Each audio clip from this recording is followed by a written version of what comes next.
In this video, we're diving into one of the most fascinating aspects of spiritual awakening, the third eye. Have you ever wondered what it is, how to open it, and why so many people talk about its transformative power? Well, you're in the right place. Peter here, I'm an award-winning self-image coach with over 20 years of experience in the mind, body, spirit world. Today we're going to explore the mysteries and the practical side of the third eye awakening process. Stick around, because by the end of this video you'll have a complete roadmap to unlocking your intuition, insight and inner wisdom, all coming from the third eye. Here's what's coming up: where the third eye is located and how it affects your physical body. Key benefits of opening your third eye, like increased intuition and spiritual connection. Practical techniques you can use today, including breathwork and visualization, to awaken this powerful energy center. So let's get started. I remember when I first started exploring the concept of the third eye. Like many, I was fascinated by its connections to higher states of consciousness, but I wasn't sure whether it was real or just another spiritual idea. After learning about it and experiencing my own third eye awakening, I can say it's a profound shift that brings a deeper sense of clarity and understanding to life.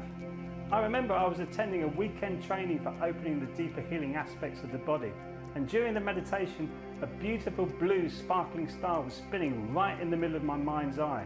It was in 3D, which was truly amazing. And what came to me was that it was the blue star of Kachina, which is the cleansing energy the Hopi Indians talk about. I can remember how this affected me after the session. I talked about it incessantly for a few weeks afterwards because it was such a profound experience. Now let's look at 8 things related to you and your third eye awakening. Where is the third eye located and what is its physical manifestation? The third eye is located in the center of your forehead, right in the middle of the head, right behind your eyebrows. Its physical counterpart in the body is the pineal gland, the small endocrine gland deep in your brain that regulates melatonin. But more than just sleep cycles, the pineal gland is linked to spiritual insight and heightened awareness. This area of the brain is also known as the cave of Brahma. In essence, Brahma's cave is a metaphor for the profound inner space that is accessible through deep meditation, where one can experience the unity of self and the universe. Brahma is the creator god, and the idea of Brahma's cave relates to this creation principle, implying that within this cave lies the potential to create and realize one's highest self or spiritual truth. It is thought to be a space of stillness where meditation and spiritual practices allow individuals to transcend ordinary consciousness and tap into deeper states of being. But why is awareness crucial for third eye activation? Awareness is key because, as the saying goes, where your mind goes, your energy follows. This is a fundamental teaching of my Qigong practice. By simply paying attention to your third eye area, you're directing energy to activate it. With time and practice, this increased awareness can lead to flashes of insight, heightened intuition, and even a sense of inner vision.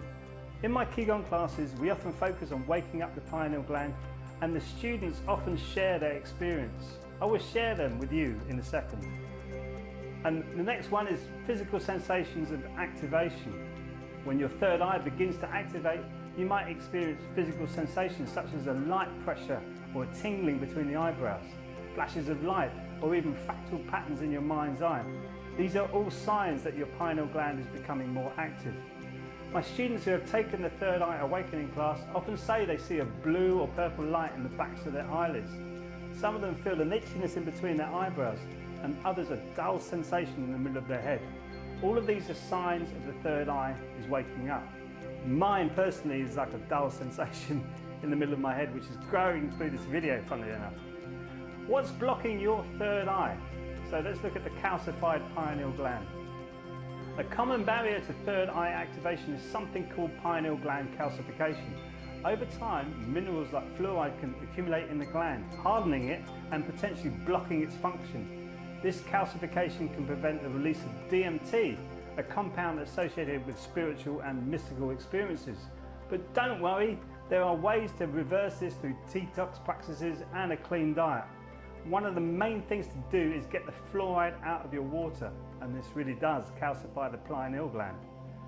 So, what's the connection between DMT, the pineal gland, and spiritual experiences? Did you know that the pineal gland naturally produces small amounts of DMT? This compound is linked to profound spiritual experiences, vivid dreams, and even moments of expanded consciousness. Some believe that awakening the third eye can lead to a more frequent release of DMT, opening up to a deeper states of awareness. I would say this is true, as I have had much deeper experiences of this life than before. Since waking up my pineal gland, life seems to be always evolving and looking different to me. It is the essence of a healthy spiritual life, to expand and grow your consciousness, and seeing that as an ongoing journey. So breathwork as a tool for activation. One of the most powerful ways to activate the third eye is through breathwork. Breathing techniques and movement and tapping stimulate the pineal gland, helping to vibrate and wake it up. By focusing on your breath, you can direct energy to this area and potentially feel its awakening effects. And a focused way of doing this is to focus on the chemical elements of your spinal fluid rising up to the pineal gland, where the piezoelectric qualities turn that chemical element into electricity and shoots that electricity out of the head. This can be measured now, which is amazing, but our ancestors knew this before we had all this fancy equipment to measure this electricity. Next one is visualization techniques. In visualization practices, it's essential to engage the third eye through specific eye positioning. During visualization, you should look upward at a 20-degree angle behind closed eyes. That is looking into the middle of your eyebrows with both eyes. The subtle techniques help you connect with the energy of your third eye and boost the power of your visualization. This was taught in India thousands of years ago. And the last point I want to make today is the mirror principle and your third eye.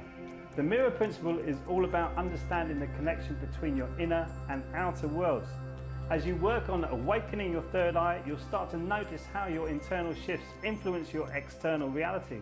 It's a profound reminder that spiritual work isn't just about self-discovery, it's about transforming how you experience the world. And this is one of the natural laws we all abide by, the law of correspondence, or as above, so below, commonly known. Your internal reality really does reflect back to you in your outer world. Once you start to see this, changing your internal world becomes much easier. So you ready to start your third eye awakening journey? Try out these simple techniques from breathwork to visualization and see what unfolds for you. If you want to dive deeper into waking up the third eye, what may be hindering you is your self-image. And I've prepared a free webinar you can watch so you can see deeper into the universal laws and how you can rewrite the script of how you see yourself. It is based on the dream method, which is the 5-step process I went through to open up my third eye to experience what I see today. So click the link below to experience the webinar so you can take these 5 steps for yourself. And if that negative chatter is in your head telling you, no, don't do this, maybe this video is for you. In this video I talk about how to silence your inner critic, and you need to get rid of that inner critic for your spiritual development. I look forward to connecting with you again soon. Until then, be well and keep shining.